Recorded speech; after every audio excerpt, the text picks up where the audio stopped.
allez au village qui est en face. En y entrant, vous trouverez un ânon attaché que personne n'a jamais monté. Détachez-le et amenez-le. Et si quelqu'un vous demande « Pourquoi détachez-vous ?» vous répondrez « Parce que le Seigneur en a besoin. » Les envoyés partirent et trouvèrent les choses comme Jésus leur avait dit. Comme ils détachaient l'ânon, ses maîtres leur dirent « Mais pourquoi détachez-vous cet ânon ?» Et ils répondirent « Parce que le Seigneur en a besoin. » Ils amenèrent alors la bête à Jésus, puis, jetant sur elle leurs vêtements, ils firent monter Jésus. Et à mesure qu'il avançait, ils étendaient leurs vêtements sur la route. Déjà, il approchait de la descente du mont des Oliviers, quand tous les disciples en masse, remplis de joie, se mirent à louer Dieu à pleine voix pour tous les miracles qu'ils avaient vus. Et ils disaient « Béni soit celui qui vient, le roi, au nom du Seigneur. Paix dans le ciel et gloire au plus haut des cieux. » Quelques pharisiens du milieu de la foule dirent à Jésus « Maître, reprends tes disciples. » Et il répondit « Je vous le dis, si eux se taisent, ce sont les pierres qui crieront. »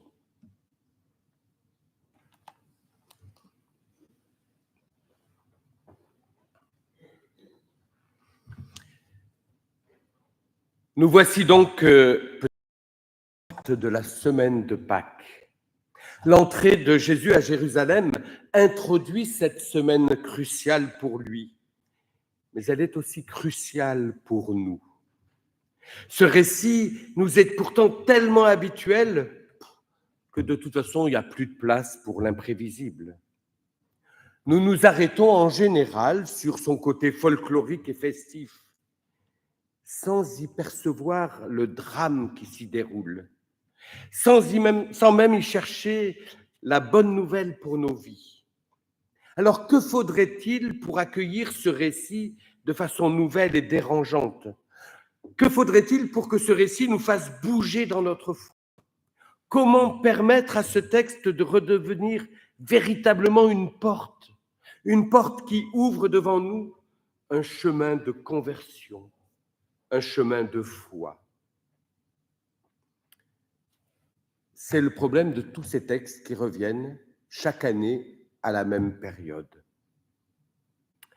Aujourd'hui, au fond, nous ressemblons un petit peu à cette foule, aux disciples et aux pharisiens qui suivent et accueillent Jésus lors de son entrée à Jérusalem. Ils ont décidé, chacun à leur manière, ce que devait être le Messie. Ils ont dessiné les contours de ce qu'il doit être, selon leurs attentes et selon leurs désirs. Eux, ils savent de quel Messie ils ont besoin. Et comme ce sont des priants dieux, ils se disent « Nous demandons à Dieu un Messie de telle couleur, de telle teinte, avec telle capacité, et Dieu va nous répondre. » Au fond, cette foule, ces disciples, et même les pharisiens, ils ont enfermé le Christ dans leurs propres désirs. Et c'est là, je crois, ce qui a posé problème dans les relations entre Jésus et ses disciples, dans les relations de Jésus avec la foule, dans les relations de Jésus avec les chefs religieux. Jésus ne colle pas du tout à ceux qu'ils attendaient. Et peut-être que nous ressemblons aussi un petit peu à eux dans notre foi. Lorsque nous demandons au Christ de venir répondre à nos besoins, un petit peu comme une fée avec sa baguette magique, déjà en tête, de toute façon, la meilleure réponse qu'il pourrait nous donner. C'est peut-être pour cela que nous pensons souvent que le Christ n'entend plus notre prière, justement parce qu'il ne répond pas toujours comme on l'attendait à notre prière, selon le plan déjà fixé dans nos têtes. Et c'est pour ça que l'on passe à côté de sa réponse sans même la voir. alors il nous est impossible de recevoir avec joie ce qu'il donne. Il n'a pas donné ce que nous pensions qu'il allait nous donner. Peut-être sommes-nous donc incapables d'accueillir le Messie tel qu'il vient à nous. Et c'est toute notre foi, je crois, qui en devient tordue, parce qu'elle est justement fondée sur un quiproquo, sur un malentendu, sur une incompréhension. Jésus, le Christ, n'est pas venu pour être comme un papa gâteau qui donnerait tout ce que son enfant désire. Il vient faire non pas notre désir ou notre volonté, mais il vient faire la seule volonté de son Père. Et je crois que si nous vivons notre foi ainsi, en pensant qu'il va nous donner tout ce que l'on espère, tout ce que l'on attend, tout ce que l'on désire, nous nous égarons complètement. Et nous ne pouvons pas nous mettre en route à la suite du Christ. Lorsque les disciples crient leur enthousiasme, « Béni soit celui qui vient au nom du Seigneur », il y a donc un malentendu. Ce n'est pas la fête. Même si pour eux c'est la fête, mais ce n'est pas une véritable fête. Parce qu'ils ne sont pas prêts à accueillir le Messie, l'ayant enfermé dans leur propre vision. Et c'est ce quiproquo-là, ce malentendu-là, qui trouvera son paroxysme par l'abandon des disciples envers Jésus lors de sa passion, par les futurs cris de la foule à l'encontre de Jésus, qui ne seront plus des cris de louange, mais qui seront des cris de mort et de haine, crucifie-le, et par le mépris, le rejet total des pharisiens et des chefs du peuple. Oui, celui qui était désiré comme roi Messie est mis à mort comme un malpropre, parce qu'il ne collait pas aux espérances et aux désirs que sa venue avait soulevés. En fait, j'ai l'impression que sur la croix, ce qui est mis à mort, c'est tout ce qui ne correspond pas à l'image que l'on se fait du Messie. Et je crains que nous risquons bien encore de mettre à mort Jésus au cœur de nos vies. Nous risquons bien de l'abandonner de la même façon si l'on ne reconnaît le Messie qu'en ce que nous désirons. Jésus le Christ vient de la part de Dieu. Il vient révéler Dieu tel qu'il est. Il nous rejoint, il nous parle, il nous console, il nous donne du courage de la part de Dieu, souvent de façon imprévisible, inattendue. Parce que Dieu sait mieux que nous-mêmes ce qui nous est bon. Et c'est ainsi que, malgré tout, le Christ ne cesse de venir vers nous, de frapper à notre porte pour que nous l'ouvrions. Il vient au cœur de nos rêves, au cœur de nos désirs, au cœur de nos attentes et de nos espérances. Mais il faut que nous acceptions que ce qui peut nous apporter la paix et le salut, c'est ce qui vient à nous et que nous n'attendons pas toujours. Alors comment donc reconnaître le Christ à nos côtés, en nous? Comment reconnaître la paix de Dieu, Dieu lui-même, au travers de ce Jésus perché sur un ânon, marginalisé puis élevé sur une croix? Et pourtant, en offrant ainsi sa vie, en étant bafoué, rejeté, il devient la pierre angulaire la plus solide, celle qui permet à l'homme de tenir debout pour affronter l'histoire de la vie, ses tourments, ses difficultés. Bien mieux et bien plus que Jérusalem et son temple, qui était ce sur quoi était fondée toute la vie et toute la foi d'Israël, parce que considéré grand, solide, inébranlable, c'est ce Christ-là humble, fragile, petit, qui devient source de paix, qui devient cette pierre angulaire pour toute vie. Et il s'agit aujourd'hui, en ce jour des rameaux, de l'accueillir comme il vient, comme seul fondement pour nos vies, comme seule source de paix donnée par Dieu. Et c'est là que je vous invite à réfléchir à ce qui se passe après cette entrée de Jésus à Jérusalem, tout de suite après. Parce que tout de suite après l'entrée de Jésus à Jérusalem, selon l'évangile, selon Luc, Jésus pleure. Il vient d'être accueilli comme un roi, on pourrait se dire c'est des larmes de joie, enfin cette foule l'accueille et le reconnaît comme le roi, comme le Messie. Mais je ne crois pas que ce soit des larmes de joie. Je crois qu'il pleure d'une tristesse infinie. Non pas qu'il pleure sur lui-même, sentant sa fin proche, mais je crois qu'il pleure ici sur les fausses attentes, les faux désirs, les fausses espérances des disciples, de la foule et des chefs religieux. Parce qu'avec leurs désirs, leurs attentes, leur espérance mise en avant, ils se ferment tous à l'inattendu de Dieu. Et ils se ferment même à la paix telle que Dieu la veut et l'envoie.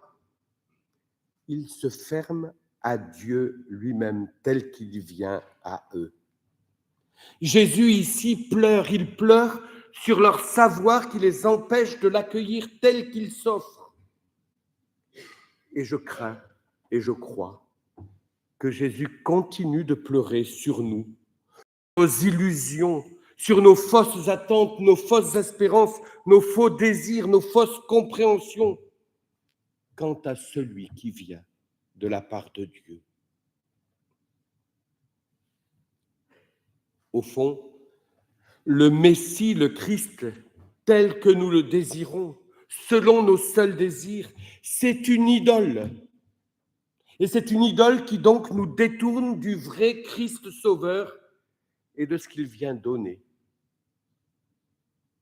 C'est ce qui nous est signifié lorsque Jésus entre à Jérusalem, non pas sur un cheval et accompagné d'une immense armée, mais sur un petit âne, un ânon, dont le texte nous dit même que personne n'était jamais monté sur lui.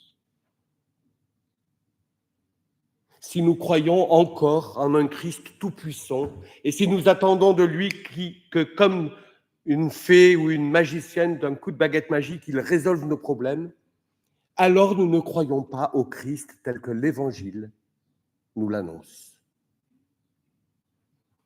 Alors il nous faut revoir tous les fondements de notre foi en nous replongeant dans les Écritures.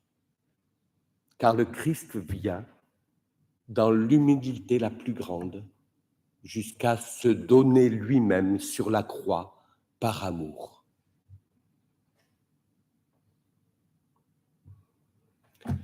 Ce jour des rameaux est donc une fête qui tourne au vinaigre.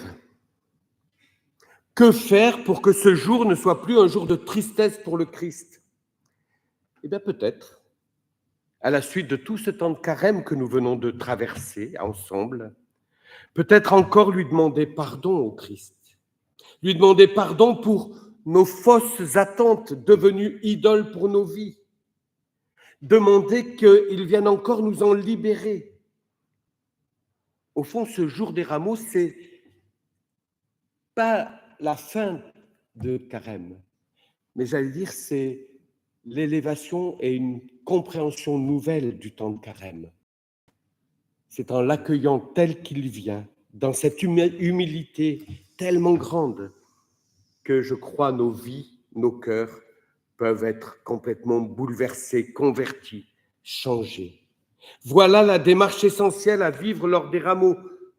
Encore une fois, demander pardon à Dieu, pardon au Christ, et dire aujourd'hui, je désire te rencontrer, non pas selon mes désirs, mais tel que tu viens à nous. Cette démarche-là, je crois, elle ferme la porte à nos idoles et elle ouvre les portes de nos cœurs pour accueillir celui qui vient de la part de Dieu, pour y laisser entrer une paix véritable, nouvelle. Et c'est peut-être ici la bonne façon pour vivre cette semaine de Pâques qui commence, comme un temps de renaissance, de conversion, un temps au cours duquel notre foi et notre vie sont rétablies, remises debout, soutenues par la seule pierre angulaire qui paraît tellement fragile et humble, Jésus-Christ, le Roi, Mais le roi venu, non pas être servi, mais servir. Le roi venu aimer, sauver jusqu'à donner sa vie pour le monde. Et lorsqu'on voit combien parfois nous voulons dans nos propres vies et nos propres relations, parfois lorsque nous voyons nos chefs d'État d'aujourd'hui et leur manière de vivre leur pouvoir jusqu'à l'abus, alors tout cela peut venir interroger non seulement nos chefs d'État, mais nous-mêmes dans toutes nos... Est-ce que nous savons, à la suite du Christ, aller vers l'autre, non pas pour être servi par lui, mais pour le servir, pour l'aimer, pour se donner à lui, à la lumière du Christ? Alors nous pourrons dire ce mot qui est dit par la foule, Hosanna. Et Hosanna, ce n'est pas seulement un chant de louange, un cri de joie, mais ça veut dire « Sauve-nous, Seigneur ». Eh bien, peut-être qu'en ce jour des rameaux, j'ai envie de vous dire, crions au Seigneur, Hosanna, sauve-nous. Sauve-nous d'abord et avant tout de tout ce qui ferme encore la porte de nos vies, de nos églises, de notre monde, devant toi. Sauve-nous de tout ce qui nous empêche de t'accueillir encore, comme ce roi humble, plein d'amour, de compassion, qui vient juste pour sauver au nom de son amour et de l'amour de Dieu. Amen.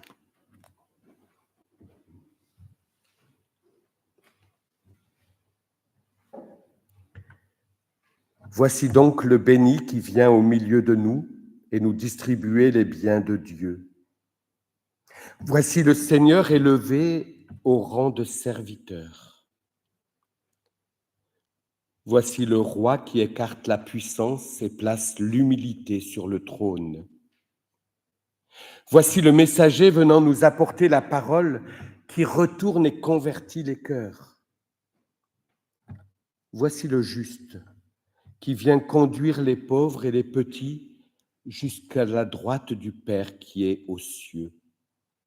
Oui, voici l'amour à nos portes, venant solliciter notre accueil. Alors, avec nos branches, avec nos oriflammes de printemps, avec nos rameaux d'espoir, l'accueillerons-nous en notre foi, en notre Église, tel qu'il vient à nous. Hosanna.